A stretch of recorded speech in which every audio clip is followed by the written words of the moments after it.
খবর সংযোগের প্রতিদিনের টক শোতে আপনাদের স্বাগত। আমাদের সাথে আছে সিনিয়র সাংবাদিক আবু হেনা রাসেল। আমাদের এই টক শোতে রাসেল ভাই আপনাকে স্বাগত। ধন্যবাদ আপনাকে। শুধু দর্শক, আমরা আজকে বিগত আওয়ামী লীগ সরকারের আমলে উচ্চ পর্যায়ে যে পুলিশ সদস্যরা ছিলেন তাদের দুর্নীতির ব্যাপারে আলাপ করব। বিগত আওয়ামী লীগ সরকারের আমলে সবচেয়ে বেশি চর্চিত বা ভাইরাল নামটি ছিল বেনজির আহমেদ। দীর্ঘ ৩৫ বছর তিনি পুলিশে চাকরি করেছেন এবং শীর্ষ ৩ পদে তিনি অধিষ্ঠিত ছিলেন। প্রথমে ডিএমপি কমিশনার, তারপরে র্যাব প্রধান এবং সর্বশেষ আইজিপি হিসেবে তিনি তার মেয়াদ শেষ করেন। মেয়াদ থাকাকালীন অবস্থায় তার নামে নানা ধরনের আলোচনা সমালোচনা চলতেছিল, কিন্তু যখনই তিনি তার মেয়াদ শেষ করলেন তারপর থেকে একে একে অভিযোগ তার বিরুদ্ধে আসতে থাকলো বিভিন্ন গণমাধ্যমে। এক পর্যায়ে সরকার বাধ্য হলো তার বিরুদ্ধে তদন্ত করতে এবং এক পর্যায়ে হাইকোর্ট থেকে বেনজির আহমেদের পরিবার সহ যেন তারা দেশ ত্যাগ না করতে পারে নিষেধাজ্ঞা আসে। কিন্তু এরপরে রাসেল ভাই যেটা আমরা জানতে পারলাম, তার আগেই তিনি সপরিবারে দেশ ত্যাগ করেন। এখন ঘটনা হচ্ছে দুইটা বিষয় সামনে রেখে তাদের সাথে তদন্তটা আগিয়ে নিয়ে যায়। এক হচ্ছে তার অর্থ বিষয়, আর একটা হচ্ছে তার স্থাবর অস্থাবর সম্পত্তি। সর্বশেষ কিছু তথ্য জানান এই বিষয়ে। দেখুন, আসলে এই যে আইজিপি বেনজির আহমেদ, উনি কিন্তু এক দশকের সময় 3টি সরকারের সবচেয়ে বড় পদগুলো সে অবলম্বন করেছে। আর একজন বর্তমানে খুব ক্ষমতাধর এবং প্রভাবশালী আইজিপি হিসাবে কিন্তু বেনজির ছিলেন।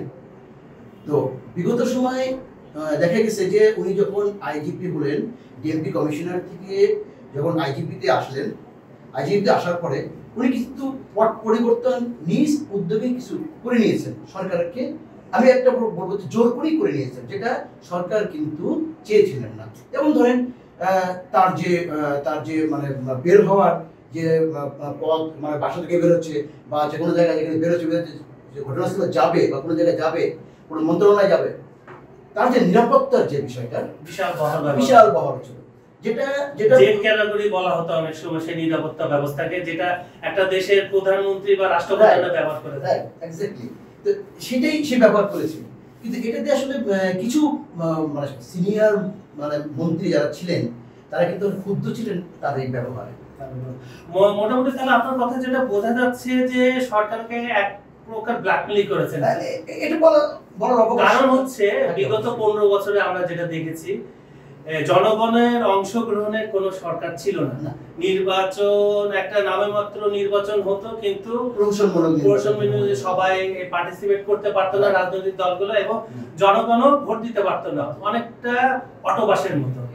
এবং বিগত আওয়ামী লীগ সরকারের সাবেক প্রধানমন্ত্রী আইন শৃঙ্খলা বাহিনী এবং আমলাদের উপর ভর করেই কিন্তু 16টা বছর এইগুলোর সুযোগ সুবিধা বেনজির আহমেদ নিয়েছেন বলে আপনি বলতেছেন। আমি এটা বলতে চাচ্ছি।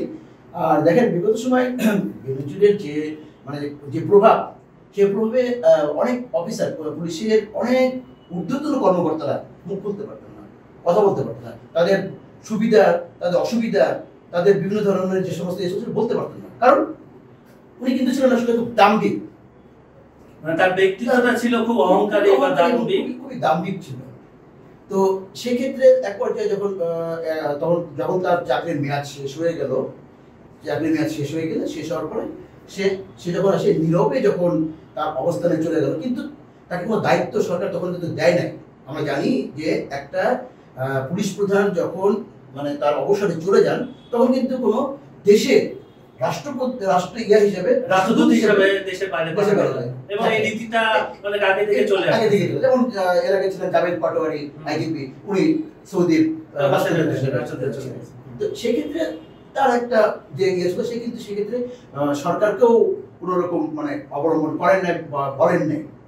তো বিগত যে সমস্ত উনি যখন চলে আসার পরে উনি যে আমরা পত্রপত্রিকায় এবং বিশেষ করে আদালতের আইনজীবীদের মাধ্যম দিয়ে যে খবর প্রকাশিত হয়েছে, সেটাই আমি বলতেছি। সেটা হচ্ছে যে উনি এক রাতে বা এক মাসের মধ্যে 4টি ফ্ল্যাট কিনেছেন উত্তরায়। এটা তিনি আপনার সাবেক হয়ে যাওয়ার পরে। সাবেক হয়ে যাওয়ার পরে, মানে সাবেক হয়ে যাওয়ার পরেও কিনা বলতে পারবো না, কিন্তু আগেও হয়তো থাকতে পারে। আগে থাকতে এটা প্রকাশ হয়েছে উনি যখন মানে সাবেক হয়ে গেছেন তখন। দেখেন এই যে অর্থের বিষয়টা, বাংলাদেশের সবচেয়ে গুরুত্বপূর্ণ 33টি ব্যাংকে তার হিসাব, তার নামে অ্যাকাউন্ট তার আছে। নামে তার এবং তার তার পরিবার। স্ত্রীর নামে, তার সন্তানের নামে, তার পরিবারের সদস্যদের নামে। 600-র উপরে, 600 বিঘার উপরে তার জমি আছে, স্থাবর সম্পত্তি স্থাবর শুধু বাংলাদেশে। শুধু বাংলাদেশে। তার মধ্যে উল্লেখযোগ্য হচ্ছে গোপালগঞ্জের কোটালী পাড়ায় এখানে তার একটা রিসোর্ট আছে, যে রিসোর্টটা অন্যান্য দেশের আমাদের দেশের যে পর্যটন এলাকা যে রিসোর্টগুলো হয়, রিসোর্টগুলো তার চেয়ে অনেক অত্যাধুনিক, খুবই অত্যাধুনিক। আচ্ছা, তারপরে দেখেন সে যে জমিটা নিয়েছে, জানা গেছে এবং বলেছে, তারা আদালতে অনেকে যা অভিযোগ করছে যে আমার জমির অংশটা সে নিয়ে নিছে, জবরদখল করে নিছে। সেক্ষেত্রে যখন মানে জায়গাটা ঘিরতে গেছে, স্থানীয় লোকজন বাধা দিছে, সে করছে কি তার প্রভাব খাটায়। তখন কিন্তু সে আইজিপি না, সাবেক আইজিপি, তখনও তার একটা প্রভাব ছিল, কারণ সে তো জানে যে সরকারের সাথে আমার ভালো একটা আঘাত আছে। সেই কারণে কিন্তু সে এই জিনিসগুলো প্রভাব খাটায় কিন্তু ওই রিসোর্টটা তৈরি করে নিয়েছে। যেটা বলতেছিলাম যে তদন্ত শুরু করেছে দুদক, সেটা বিগত সরকারের শেষ দিক থেকে একেবারে। তো তদন্তে তারা দুইটা দিক সামনে রাখে, এক হচ্ছে আপনার তার অর্থ যে, আরেকটা হচ্ছে স্থাবর সম্পত্তি। অর্থনৈতিক ব্যাপারে যেটা জানা গেছে, সর্বশেষ পত্রপত্রিকা বা গণমাধ্যমে যেটা আসছে সেটা হচ্ছে আপনার তার পরিবার একদিনে 4টা ব্যাংক থেকে সমস্ত টাকা উইথড্র করে নিয়ে চলে গেছে। এবং সবচেয়ে ইন্টারেস্টিং পার্ট যেটা হচ্ছে, মালয়েশিয়ায় বাংলাদেশের সেকেন্ড হোম নামে একটা কমিউনিটি আছে জানেন, ওখানে সাব্বির নামে এক ভদ্রলোক, তার মাধ্যমে সমস্ত টাকা সে পাচার করছে মালয়েশিয়া। শুধু মালয়েশিয়া না, তার নামে পর্তুগাল, ইউরোপের বিভিন্ন কান্ট্রি, যুক্তরাজ্য এবং ইভেন দুবাইও তার ব্যবসা বাণিজ্য আছে বলে শোনা যায়। অর্থগুলো তাহলে বোঝা যাচ্ছে বিভিন্ন মাধ্যমে অর্থগুলো পাচার হয়ে গেছে। যেহেতু জমি পাচার করা যায় না, জমি বিক্রি করা যায়, কিন্তু সেই সুযোগটা সে পায়নি বলে আপনার দুদকের অনুসন্ধানে, বিশেষ করে এখানে আমি সাংবাদিকদের, যারা অনুসন্ধানমূলক সাংবাদিকতা করে, তাদের ধন্যবাদ দিতে চাই। তাদের মাধ্যমে কিন্তু তার সেই অবৈধ সম্পত্তির এই যে এত বড় নেটওয়ার্ক, সেটা উঠে আসছে। আপনি যেমন কোটালীপাড়ার কথা বললেন, এখানে গাজীপুর, ইভেন কি উনি সেন্ট মার্টিনও ছাড়েন নাই। সেন্ট মার্টিন এবং বড় বড় পত্রিকায়, মানে প্রথম শ্রেণীর পত্রিকার ছবি ছাপিয়ে ওনার যে সাইনবোর্ড দিয়ে ছাপা হয়েছে। তার মানে এমন কোন জায়গা নাই দখল করে নাই, জবরদখল করে নাই। শুধু দর্শক, এতক্ষণ আমরা পুলিশ প্রশাসনের শীর্ষ কর্মকর্তা বেনজির আহমেদের কথা শুনতেছিলাম, ওনার বিভিন্ন কার্যকলাপের কথা শুনতেছিলাম। তারপরে আপনার পুলিশ বাহিনীর উপরে আমাদের সাধারণ জনগণের আস্থার অভাবের কথা শুনতেছিলাম। এখন পুলিশেরই দায়িত্ব হবে, এই অন্তর্বর্তী সরকারের যারা প্রধান আছেন তাদেরই দায়িত্ব হবে পুলিশের আস্থা ফিরিয়ে আনা। দর্শক, আমরা চলে যাচ্ছি, কিন্তু যাব না, আবার আসবো। এরপরে আমরা যে সেগমেন্টটা করব সেটা হচ্ছে বাংলাদেশের ভাইরাল একজন ব্যারিস্টারকে নিয়ে, যিনি ফেসবুকে খুব অ্যাক্টিভ এবং তিনি বলে রাখি তিনি সাবেক এমপিও। তাকে নিয়ে আমরা পরবর্তী আয়োজন করব নতুন কোনো অতিথির সাথে। ততক্ষণ আমাদের সাথে থাকবেন।